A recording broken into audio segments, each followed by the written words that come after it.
కడప జిల్లా ఒంటిమింట్లో వింత ఘటన చేసుకుంది. కొనకరాజుపల్లిలో ఓ బాలుడి కలలో దేవుడు ప్రత్యక్షమయ్యాడట. ఊరు శివార్లోని గుట్ట కింద పుట్టలో తానున్నట్లు ఆ బాలుడితో దేవుడు చెప్పాడట. దీంతో ఆ బాలుడు ఈ మాటల్ని గ్రామస్తులకు తెలిపాడు. దీంతో ఊరు జనమంతా మాట్లాడుకొని వెళ్లి ఆ పుట్టను తవ్వగా అక్కడ 3 పంచలోహ విగ్రహాలు వెలుగు చూశాయి. నరసింహస్వామి, హనుమాన్, లక్ష్మీదేవి విగ్రహాలు అక్కడ లభ్యమయ్యాయి. మరో 2 విగ్రహాలు కూడా ఉన్నట్లు బాలుడు చెబుతున్నాడు. ఈ విషయం ఆ నోట ఈ నోట పాకటంతో జనం పెద్ద ఎత్తున అక్కడికి తరలివస్తున్నారు. ఇక విగ్రహాలను దర్శించి పూజలు చేస్తున్నారు.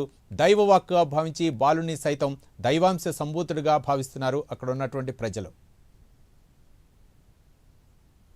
ఒకరోజు నాకు కళ్ళలో ముసలాయన రూపంలో ఒక ఊరు వచ్చి తెలియదు. నాకు వచ్చి అడవిలో ఉంచుకున్నాడు. మామూలుగా నీరా నాతో పాటు పని ఉన్నది అని ఉంచుకొచ్చారు. ఉంచుకొచ్చిన తర్వాత ఈరోజు నేను పోయి స్నానం చేసి వస్తాను, ఇక్కడ కాలువ దగ్గర ఆపారు.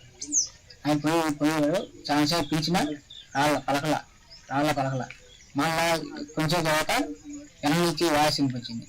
చూస్తే విగ్రహాల నుంచి 3 విగ్రహాలు, నరసింహస్వామిది, లక్ష్మీదేవిది, ఆంజనేయ స్వామిది. మళ్ళా మా వాళ్ళతో చెప్తే నమ్మల. మళ్ళీ మా ఫ్రెండ్స్కి చెప్తే వాళ్ళందరూ వీడియో అని చెప్పి మళ్ళీ కొంతమంది మా కుటుంబంలో వచ్చి మా ఊరు అనేది మాతం పడుతుంది. మా ఊరికి ఆవును పంపించుకొస్తే అప్పుడు చూసాం, 2 చూసాం. మళ్ళా ఇప్పుడు వద్దు అలాగే ముక్కోట ఏకాదశి ఆ కొంచెం చూసాం.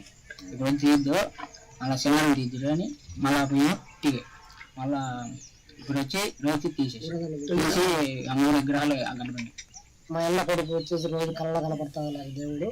నేను ఇంటి దేవుడు కదిరి నరసింహస్వామిని కాన నేను అడవిలో ఉన్నారా అని చెప్పి పిలుచుకొచ్చి ఈ కళలో ఈ వెనక దగ్గర నిలబెట్టి ఆ మడుగులోకి దిగి స్నానం చేయవచ్చు అని చెప్పి మాయమైపోతే వెనక నన్ను తీరింది అని చెప్తాడంట. అలా చెప్తా ఉంటే మా అన్న మా వదిన నమ్మక మళ్ళీ నాతో చెప్పాడు. నాకు చెప్తే చిన్నపిల్లకాయలు వాళ్ళందరూ వచ్చి ముక్కోటి ఏకాదశి రోజు వచ్చి చూసినాము. చూస్తే ఇప్పట్లో ఉన్నాడు. ఈరగాడ నేను తీసుకొస్తాడు, 2 నెలల నుంచి మాయమవుతాడు, ఆ మొక్కలోకి దిగుతాడు, పొడుగులేక అని చెప్పాడు. సరే ఆ రోజు నాకు ఊరిలో బాగలేదు. సరే శనివారం మాతం పట్టింది. అంతలోకి మాతం ఎండ కూడా పిలుచుకొచ్చినాము, మాతం పట్టాము.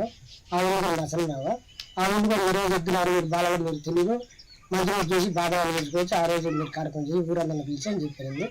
పెద్దలు అందరికీ ఊరంతా గాయాలందరికీ చెప్పి పెద్ద మనుషులకు అందరికీ పెంచుకొని అందరం నిలబడుకొని కాజా పొరుక్కలు చేసి విగ్రహాలు బయటపడి పుట్టు ఉంది సార్, 4 గంటల పుట్టు ఉంది నైట్.